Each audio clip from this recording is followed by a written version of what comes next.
Hai semuanya, kali ini kita akan membahas setting V-Ray untuk suasana eksterior siang hari dengan tambahan detil-detil tertentu sehingga hasilnya menjadi lebih realistis.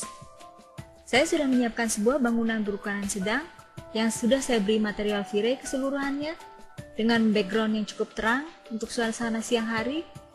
Kemudian saya tidak menambahkan modeling pohon karena justru akan mengurangi kesan realistis. Saya lebih suka menambahkannya kemudian menggunakan Photoshop. Pertama-tama kita akan mengatur view sedemikian rupa.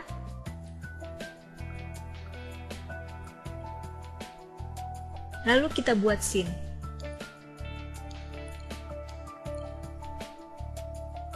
Berikutnya kita akan mengatur setting V-Ray parameternya. Kita masuk ke option. Lalu kita atur. Saya nyalakan hidden lights-nya. Jadi light yang kita buat apabila kita hide, maka tidak akan mempengaruhi scene saat di-render. Berikutnya maksimum depth-nya kita kurangi, sehingga seolah-olah kedalaman maksimum dari refleksi maupun refraksi adalah 2. Kemudian anti-aliasing filternya kita ganti menjadi cat neuron, size-nya dibiarkan, subdivision maksimumnya kita kurangi menjadi 4. Untuk sistem, maksimum depth-nya kita ubah menjadi 85. Kemudian ordernya kita buat dari atas ke bawah sehingga saat merender kotak-kotaknya itu menjadi teratur dan tidak acak. Berikutnya displacement-nya kita biarkan seperti adanya. Kemudian kita masuk ke environment. Kita gunakan plugin sunlight dengan intensitas 0,5. Ozonnya kita ubah menjadi 1 sehingga suasana menjadi lebih cerah ke arah biru langit. Subdivision shadow-nya kita naikkan sehingga bayangannya menjadi lebih halus. Lalu warna environment-nya kita kurangi sedikit agar lebih terang.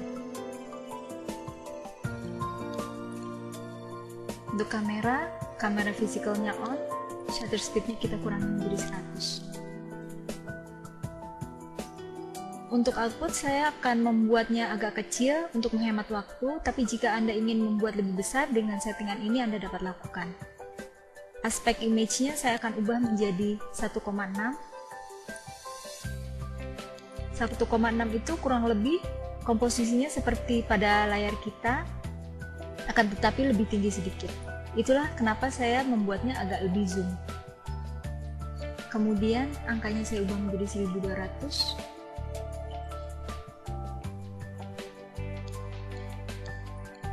Untuk indirect illumination-nya, kita akan menggunakan irradiance map dan light catch.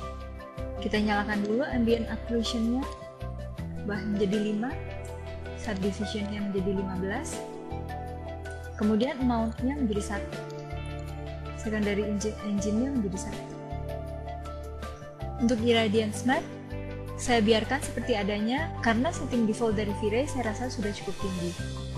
Saya hanya akan menambahkan subdivision-nya menjadi 80. Kemudian subdivision light catch-nya saya biarkan seperti adanya, tetapi saya perkecil sample size-nya menjadi 0,01. Lalu di MC sampler-nya saya akan gunakan legacy. Dan color mapping-nya saya akan ubah menjadi linear multiply. Saya akan ubah bright multiplier-nya menjadi 1,1,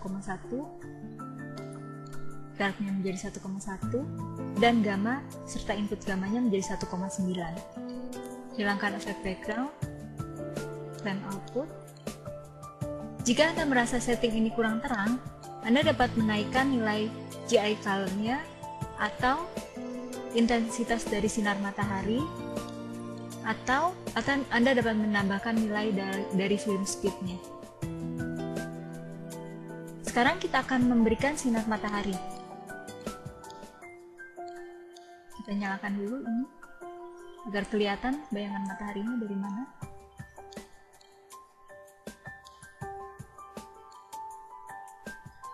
Saya akan membuatnya agak memanjang.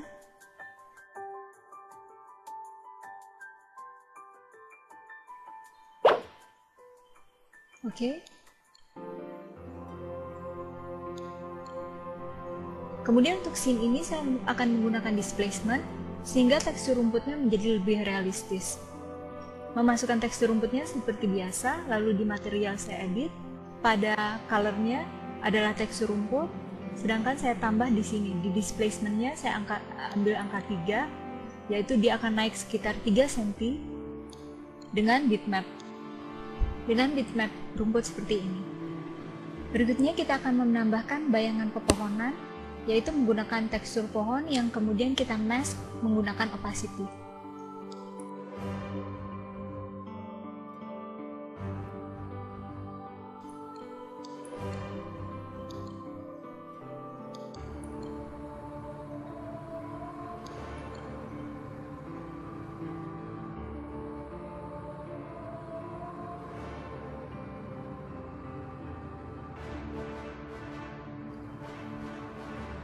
Kemudian kita edit pohon ini di material editor, kita berikan transparansi di sini. Kita preview.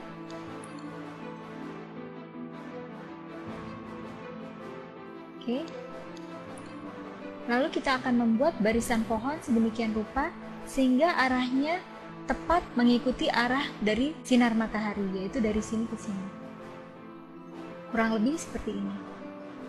Bayangan yang kotak ini akan menjadi bayangan dari pepohonan yang akan mengenai bangunan. Selain pada rumput, saya juga akan memberikan displacement pada air di kolam. Kurang lebih seperti ini. Saya akan memberikan refleksi. Kemudian pada bagian displacementnya dan bumpnya dengan material yang sama saya akan berikan senilai 100 dan 5. Sekarang kita render. Dan hasilnya akan seperti ini. Demikianlah tutorial kita kali ini. Selamat mencoba!